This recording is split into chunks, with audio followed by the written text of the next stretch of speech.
I'm pretty sure. I don't know if it's broken or not. It's it's sore, but it happened. Towards the beginning of the second round, I had him in a body lock, and as I was driving him backwards, it twisted, and not only did it twist, he landed on top of it, and immediately I felt it, and I was like, damn, I gotta see what I can do with it, and even just putting pressure on it while I was like in side control was very painful. And you said something to your coaches in between rounds. What did you say, and what did they say? About what? Your ankle. Oh, just told them I might have broke it, and then they're like, well, it doesn't matter, and I was like, it doesn't.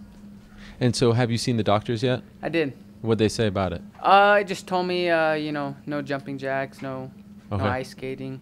No, they just told me to lay off of it for a little bit, and I'll get it x-rayed next week. It's, it's not too bad right now. It's not swelling all crazy, so hopefully it's fine. What went wrong with the weight cut? What went wrong is this was my first, no excuses. I should have, been a little bit more professional, but this was my first time doing early weigh-ins, and weigh-ins for me used to be an all-day cut type thing. Like, to be honest, my weight was the morning of was where it's at. Sometimes, it's been done before many times, but with that early weigh-ins, we couldn't make it an all-day cut like we have before in the past. So a lot of it came down to time. Even though I was, a few pounds over, we did cut to the very, very last minute, and trying to, reach it as close to as we can. But I just need to change some things in my personal life, my dieting a little bit more, working with the nutritionist, and just come in the fight week a little bit lighter is the only thing. It's not that I can't make the weight. I just need to make some adjustments. And you mentioned that this was a tough week for you, a tough kind of stretch for you personally. What did you mean by that? Me and my, I'm pretty open to say it now. Fit NHB was a great home for me for so long. I love everybody over there. They've been nothing but great for me. But me and my coach, my former coach, have had some, dispute issues, and him being in my life for so long, having to see him daily this week, was a little stressful on me, and it, put a lot of stress on my mind. Okay, and what was it like with the new team? I mean, you have an all-star corner there. 3 of the best in the business. What was that like for you for the first time? It was great, man. It's a lot of positive vibes in the corner. I really liked that. It was really nice to even crack a joke second round. So it was nice. I'm really enjoying being at Jackson's. What was the joke? I told him this is great. This is the first time in a fight I'm able to see shit. Oh, what do you mean by that? I was just able to see everything. I wasn't just going in there recklessly. We worked like, hey, he's going to throw this jab. And it was like, oh, he really did throw the jab, and I know what to do from there. So it was nice, being able to mentally more. I think it was more of a maturity thing, being in the octagon for my 6th time. It was more of a maturity thing to be able to see things and, not everything just being one big blur. You said that despite the tough weight cut that you're still going to stay at the division and not move up another class. So, is it just a matter, like you said, of nutrition and getting it on point, or you see any problems in the future? No, I'm a very truthful person, and not only that, I'm truthful with myself. So what a lot of it is I'm gonna have to stop being a fatty on the off season. I got so used to having such long layoffs that I let myself get too big. So it's like I said, it's not impossible for me to make the weight. I'm a little guy, I'm small, so the weight's actually not hard to make. I just need to make some adjustments in my personal life and make sure I'm not getting up as heavy, and not only that, coming into fight week a little bit lighter. How did you feel? I'm sorry. For you after a fight in the performance like you had a couple 30-26s, pretty dominant performance. We'll see. I want to keep climbing the ladders. That's what I've told everybody from the beginning. I'm in no hurry to fight DJ. I do want to fight that guy.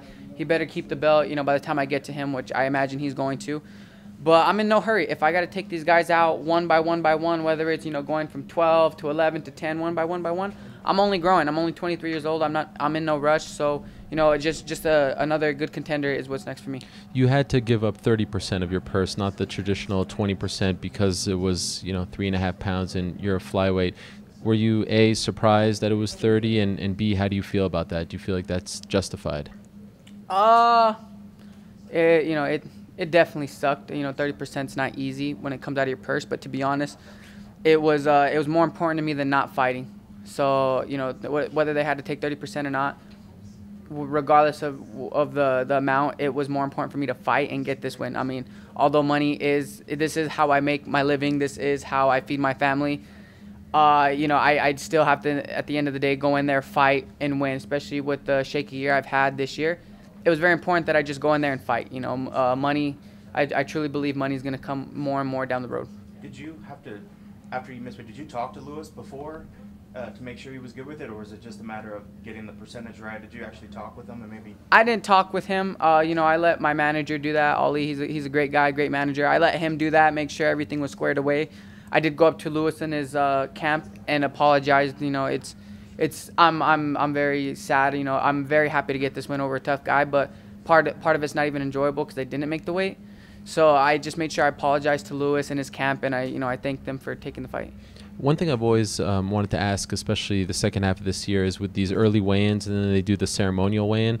What's it like? You're obviously very disappointed that you missed weight, and then you have to come back and do the whole charade again. It's almost like this public shaming where now you have Joe Rogan yelling it out in front of all these people instead of just doing it once like in the old days, and you're waiting for like 6 hours for this thing to happen. Is that tough mentally? Is that almost embarrassing?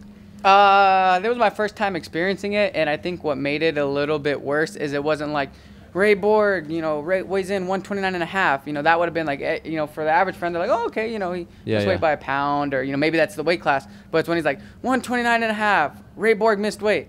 That was a little bit like, oh, damn, no, you got to put me on blast like that in front of millions of people. But it was good for me. You know, it honestly was. It makes me, if I don't want to be embarrassed, then I need to make sure I don't embarrass myself.